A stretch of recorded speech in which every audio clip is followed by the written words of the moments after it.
Assalamualaikum warahmatullahi wabarakatuh.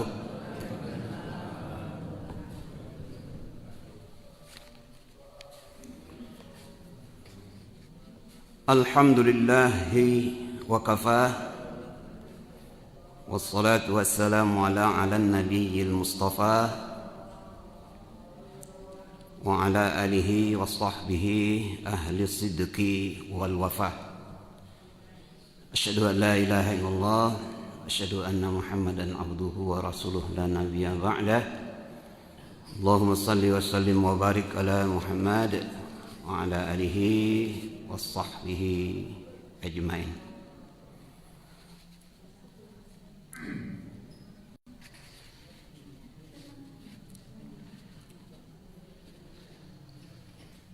Amma ba'd.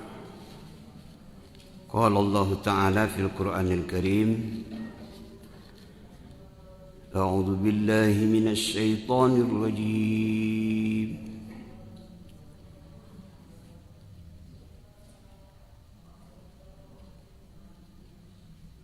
Bismillahirrahmanirrahim.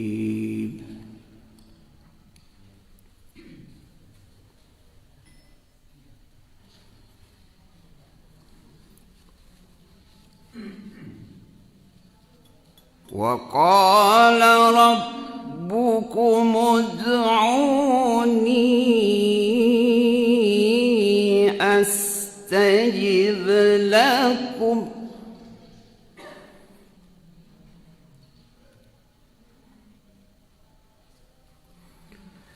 إن الذين يستكبرون عن عبادتي سيدخلون جهنم داخرين.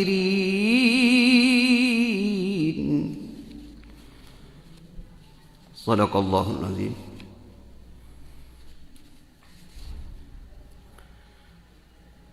Kata Tuhanmu, mintalah kepadaku, niscaya aku perkenankan permintaanmu.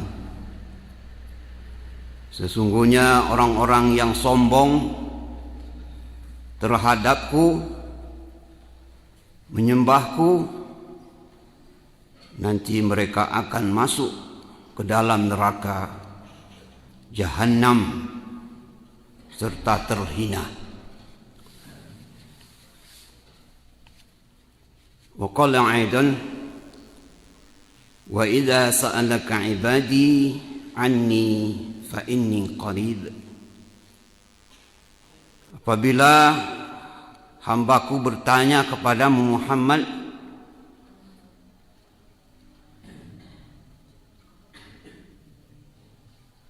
tentang aku, maka sungguhnya aku sangat-sangat dekat.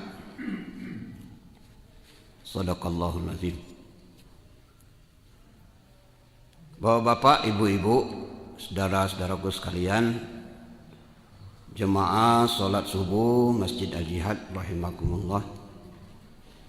Di atas segalanya, marilah kita kembali memanjatkan puji dan syukur kehadirat Allah Subhanahu wa taala. Alhamdulillah, dengan izin Allah pada pagi hari ini kita kembali berkumpul di tempat yang mulia ini untuk melaksanakan ibadah rutin kita, yaitu solat subuh, yang alhamdulillah dapat kita laksanakan secara berjemaah, kemudian dapat pula kita laksanakan di tempat yang mulia ini, yaitu di masjid. Salawat dan salam senantiasa kita sampaikan selalu kepada junjungan kita Nabi besar Muhammad sallallahu alaihi wasallam. Alhamdulillah, ibu-ibu sehat? Bapak-bapak sehat, Pak? Alhamdulillah. Kalau masih ngopi itu masih sehat. Tapi kalau dikasih orang kopi tidak galak lagi, teh tidak galak lagi, dikasih cuko diminumnya, itu bahaya itu. Ibu-ibu ya, itu ibu-ibu harus pandai-pandai lihat gerak-gerik bapak di rumah tu, ngopi dah galak lagi. Dibeli motor Mio dah galak. Dikasih cuko diminumnya, hati-hati tu. Tanda-tanda itu ya. Alhamdulillah, dengan nikmat yang besar ini kita dapat manfaatkan di pagi ini dengan solat berjemaah. Kemudian kita bermacam-macam telah mendapatkan nilai-nilai kebaikan, pahala. Mulai kita masuk tadi, diusahakan jangan lupa baca doa. Hafal bu? Allahumma gfirli dunubi waftahli abwaba rahmatik. Itu doanya. Jangan salah, masuk WC hampir sama itu. Ya, kalau masuk WC, Allahumma gfirli dunubi minal hubusi wal khaba'is. Jangan salah sebut ya. Kemudian kalau memang masih ada waktu, azan belum dikumandangkan, solat sunnah. Jangan lupa, jangan langsung duduk. Solat tahiyatul masjid. Nah ini penghormatan kepada Baitullah. Sampai-sampai Nabi itu menegur. Sahabat ada yang langsung duduk ketika itu solat Jumat. Dia sedang berdiri berkhutbah. Datang sahabat, terlambat datang. Langsung duduk. Dikasih isyarat oleh Rasulullah. Tertib, bu? Apa maksudnya itu? Jangan duduk, sholat dulu. Paling tidak kan? Rakaat. Tegak lagi sahabat. Itu pentingnya. Tidak ada tempat yang paling mulia di permukaan bumi ini selain masjid. Aduh.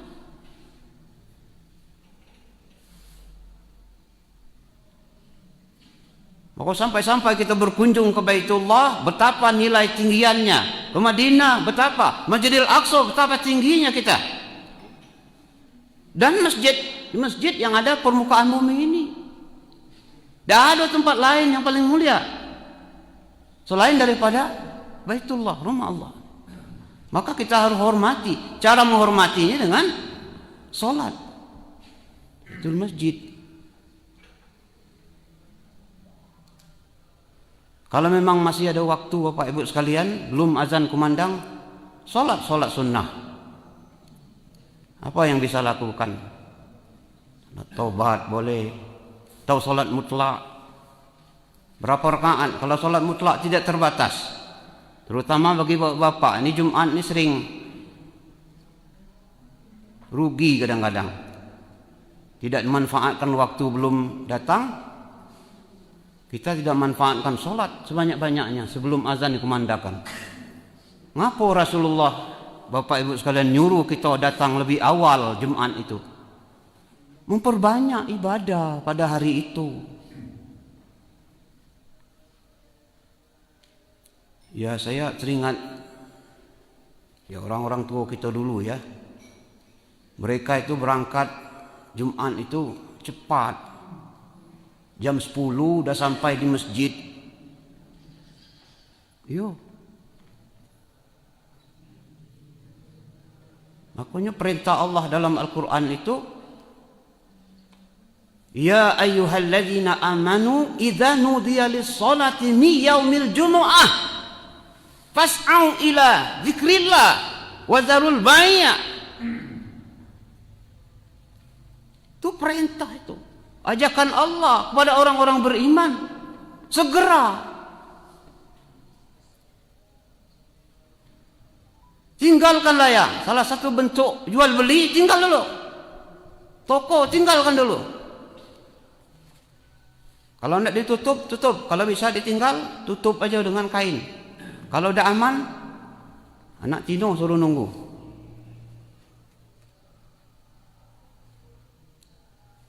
Kan itu. Ini belum banyak mengamalkan.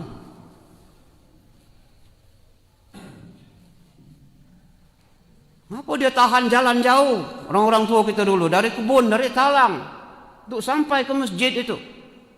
Dan mereka sampai di situ bukan duduk-duduk, memperbanyak solat-solat sunnah, baca Al-Quran, banyak solawat, itu sunnah semua itu.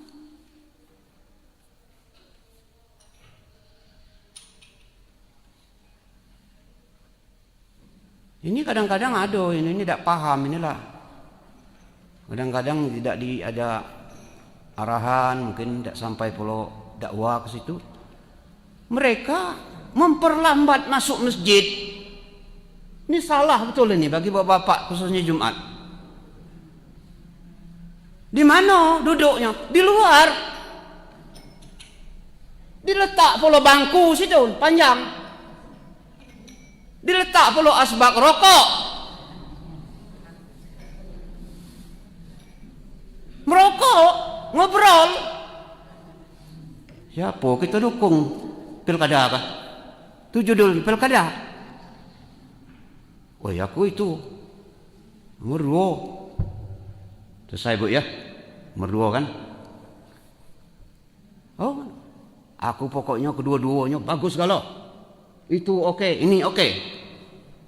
Lama ngobrol, lah habis batang rokok pula.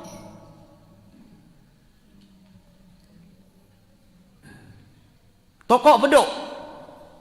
Wah, baru beduk pula dulu lah tanggung pula iko berapa isok lagi. Bukannya masuk masjid. Itu ibadah. Kalau seperti rugi itu. Bagus, rugi. Sekarang masih ada masjid itu seperti itu. Bukan di sini, Bu. Mamang tu tak perlu datang pagi kok. Jadi itu. Jadi masjid ini memang harus dimuliakan. Dihormati. Ibu-ibu meludah tidak boleh di masjid. Paham, Bu? Kalau nak meludah keluar. Jangan perlu di tiang-tiang. Aduh, tidak paham itu. Bawa bapak kadang-kadang merokok, punting rokok, selipkan di bawah karpet. La ilaha illallah. Lah ditaruh merek, dilarang merokok dalam masjid. Kami pinggir-pinggir baik Pak Ustaz. Nah, cari pinggir. Ini merusak.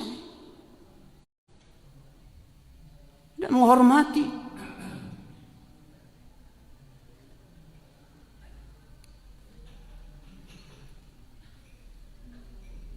Sedangkan ibu-ibu yang sedang datang bulan saja haid itu berselisih paham para ulama.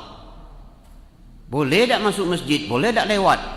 Ada yang membolehkan, ada yang melarang. Kan saking kita pentingnya menghormati masjid. Jadi kalau bapak hari Jumat itu datang awal, jangan disia-siakan, sholatlah banyak-banyak. Sholat apa namanya? Mutlak. Dia terbatas, dapat tak? 10 rakaat. Alhamdulillah, dapat 20, dapat. Dapat 50, dapat. Dapat 100, dapat. Boleh, boleh.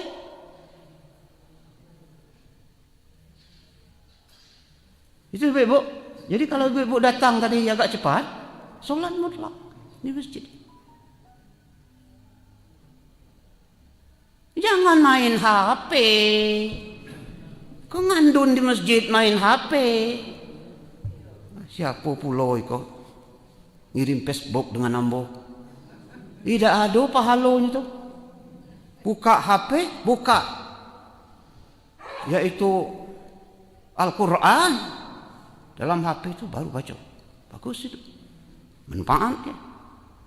Facebook lah di rumah bela. WA itu di rumah. 7 Bu. 7 Pak. Nah, sama-sama setuju kita. Woi, setengah 12 ini. Mana yang akur nih Pak Haji Rizaldi? Jam kita?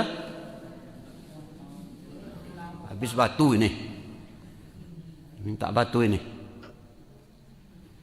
Baik Bapak Ibu sekalian, yang ingin saya sampaikan pagi ini materi kita tentang ayat tadi, di mana Allah Subhanahu wa taala menjelaskan kepada kita salah satu senjata orang mukmin ini adalah doa. Doa. Jadi orang mukmin ini tidak mengenal putus asa. Tidak ada kamusnya orang mukmin putus asa, tidak. Dilarang kita berputus asa. Walaupun macam mana ujian berat dari Allah Subhanahu wa taala, tidak boleh kita berputus asa. Kita harus selalu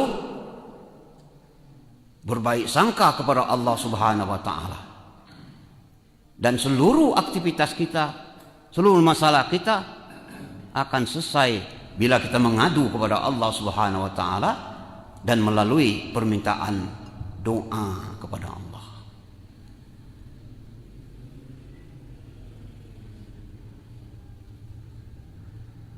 Ud'uni astajib lakum.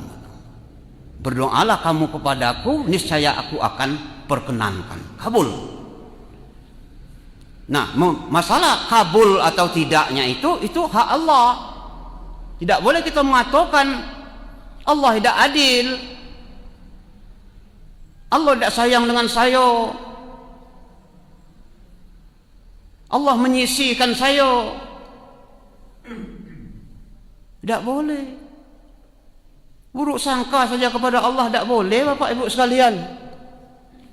Dulu ada kisah, mungkin bapak-bapak, ibu-ibu pernah dengar kisah ini.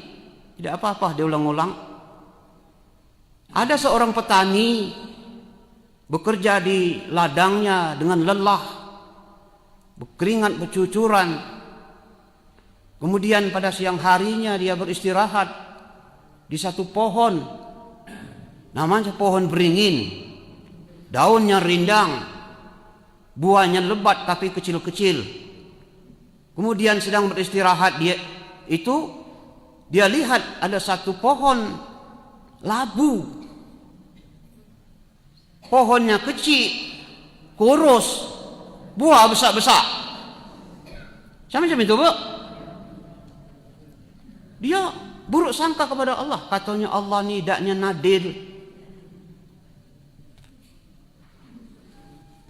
Masuk buah labu itu besar-besar, pohon kecil. Sementara beringin ini, badan besar tinggi, daun rindang, buah kecil-kecil. Idaknya pandai Tuhan ini. Bukan arsitek ulung ini. Buruk sangka kepada Allah. Baru ngomong-ngomong macam itu, jatuhlah sebutir buah beringin tepat menimpa hidungnya. Astagfirullahaladzim. Maha adilnya Tuhan, katanya. Untung buah beringin kau tidak seperti buah labu. Kalau seperti buah labu tadi, macam manalah muka saya ini. Astagfirullahaladzim. Allah maha adilnya. Dia belum percaya, belum menerima kenyataan, belum percaya. Lan nerima kenyataan, baru Tuhan adilnya. Lah itu kan buatan Allah. Buah beringin itu banyak buahnya kecil-kecil. Kalau jatuh menimpa orang tidak apa-apa. Tapi kalau buah beringin seperti buah labu tadi, nimpa orang istirahat di bawahnya, tanggung. Itu kan Allah yang punya kuasa. Nah, kita sering nian itu. Ya Allah, rupanya aku inilah yang dapat ujian sangat berat, orang lain tidak. Janganlah tangguh aku itu. Saya sehatnya, sholat tidak itu, tapi saya sehatnya, rezekinya lancar. Apa saya ya Allah, nangis kan. Mintalah ya pindahkan penyakit saya dengan orang tangguh. Lah nyumpah orang pula. Berusaha aja. Nyumpah orang supaya orang kena pula cak saya ini. Tak boleh. Jadi kita harus optimis terus. Itulah sifat mulia orang-orang beriman, orang-orang mukmin ini. Tidak mengenal dia putus asa. Nah, ada doa ini ibu-ibu, bapak, yang langsung tok cerado. Tapi bukan model kita. Harus dipahami ini bapak ibu sekalian. Jangan menyalahkan Allah. Doa itu pada hakikatnya semuanya dikabul oleh Allah, diterima oleh Allah. Tapi pertimbangannya Allah. Ada yang langsung kabul. Siapa? Para nabi dan rasul. Minum dulu, Bu.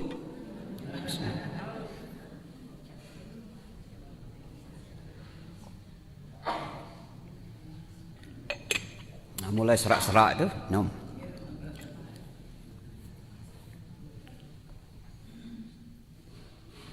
Kalau model nabi dan rasul, mereka itu maksum. Maksum artinya mereka bersih, tidak ada dosa. Ada ayatnya, liyaghfira lakallahu ma taqaddama min dzambi wa ma ta'akhkhar.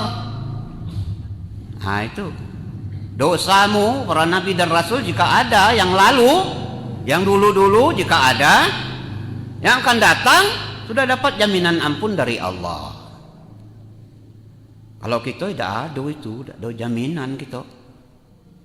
Tapi kalau kita mohon ampun kepada Allah, akan diampuni oleh Allah. Sebesar apapun dosa kita. Barangkali menggunung, barangkali seperti buih di lautan, dosa kita.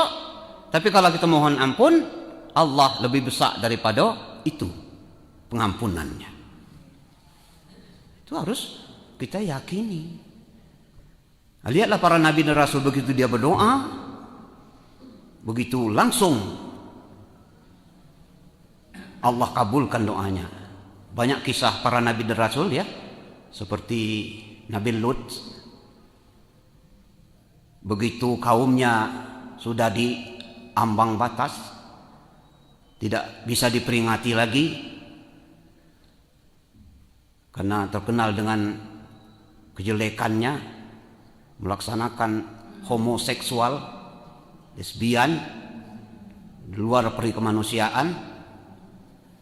Nah, itu Nabi Lut berdoa, ya Allah, saya sudah memperingati kaum saya tapi masih banyak durhaka. Sekarang saya serahkan kepadamu. Serahkan kepada Allah. Apa yang terjadi? Seluruh yang baik-baik, orang-orang beriman ikut Nabi Lut menyingkir.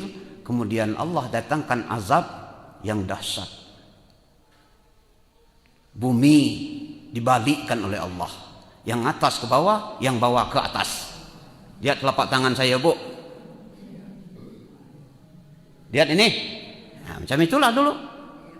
Dibalik oleh Allah. Ya, jangan coba-coba, Pak Ibu sekalian.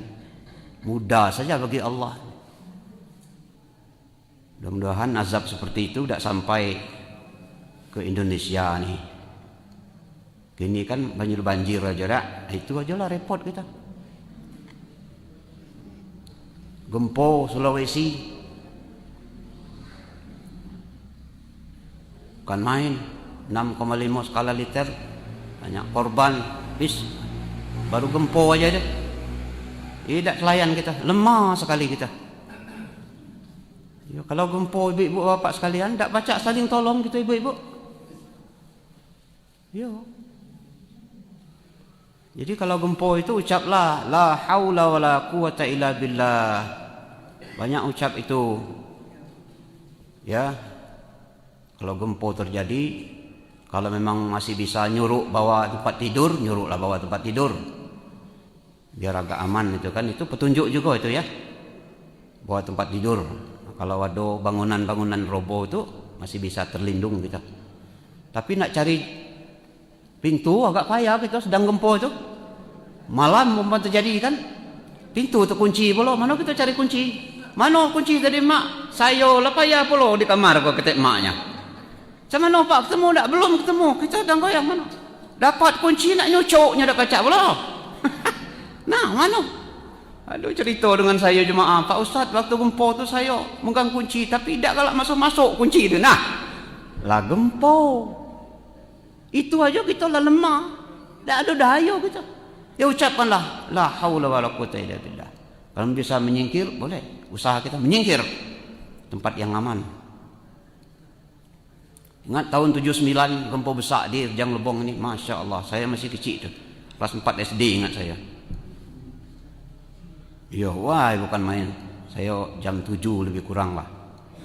Bukan main itu. Ya, ibu-ibu merasakan ya. Begitu lemahnya kita.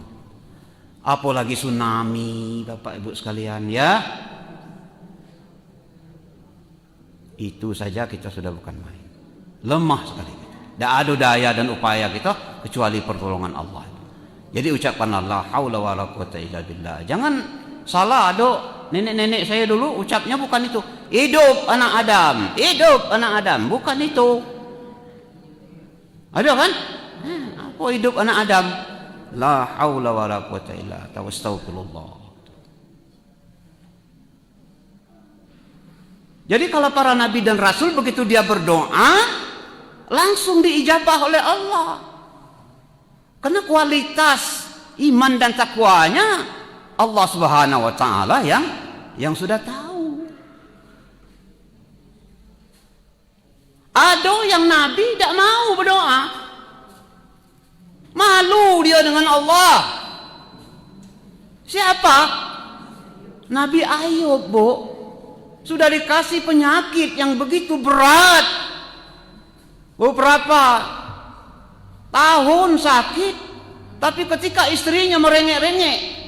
Lah bang, mintalah kepada Tuhan kesembuhan. Apa kecek suaminya? Maaf aja dek, saya malu dengan Allah. Lebih banyak sehat saya daripada sakit ini baru beberapa tahunnya nih. Tidak mau minta dia. Ada nabi yang seperti itu.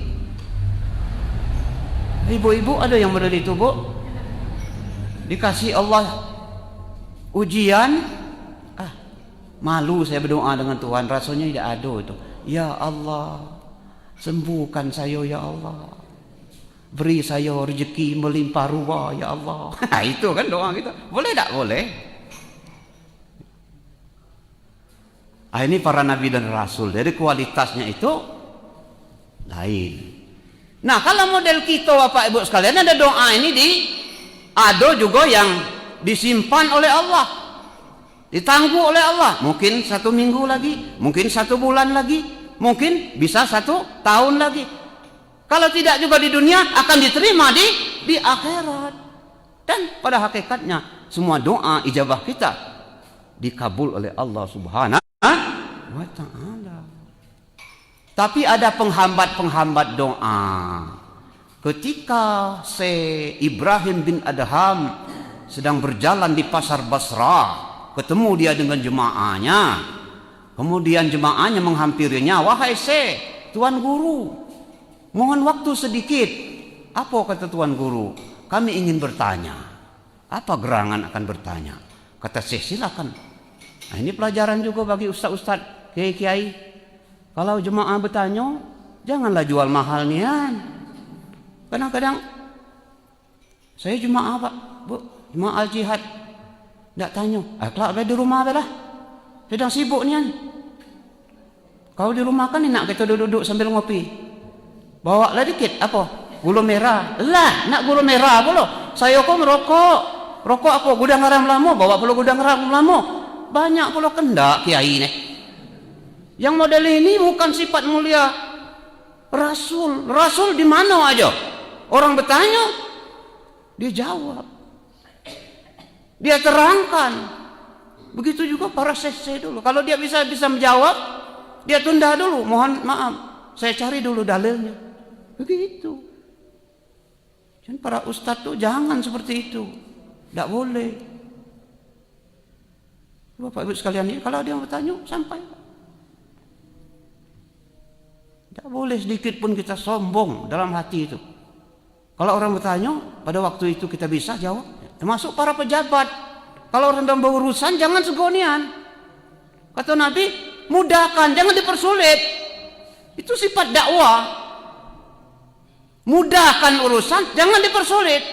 Kalau bisa hari ini, ngapa besok? Kalau bisa kini, ngapa kelak? Teken lah. Itu hebatnya Pak Marwan dulu. Ingat Pak Marwan? Ya. Kebetulan dia bapak angkat saya. Saya tidak nyangka.